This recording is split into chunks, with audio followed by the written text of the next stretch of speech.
ప్రసాదం, అంతవరకు నాసిరకం ప్రసాదం.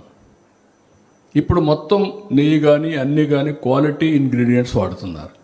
క్వాలిటీ పెరిగింది ఆటోమేటిక్గా. దాన్ని కూడా నువ్వు సపోర్ట్ చేసే పరిస్థితి వస్తున్నారు మీరు. పాలు లేకుండా వ్యాపారం చేసేవాడుకు నెయ్యి సప్లై చేస్తే వాడికి ఇచ్చారంటే ఏమనాలి వెళ్ళి? ఎంత దుర్మార్గం అండి ఇది. అలాంటి వాళ్ళందరినీ సపోర్ట్ చేస్తూ కడాన అతను ఇస్తే 70,000 పోయింది, 14 కోట్లు రాయిచ్చాడంట. అంటే మీరందరూ అర్థం చేసుకోవాలి. అంటే 70,000 కొట్టేసి 14 కోట్ల రూపాయలు దేవుడికి ఇచ్చాడంటే నేను అంటే ఎక్కడికి పోతున్నా? ఇలాంటి వాళ్ళు ప్రతిపక్షంలో ఉంటే, రాజకీయాల్లో ఉంటే కెన్ యూ అప్రిషియేట్? వీళ్ళతో రాజకీయం చేయాలంటే నాలాంటి వాడికి ఎంత బాధగా ఉంటుందో ఆలోచించాలి.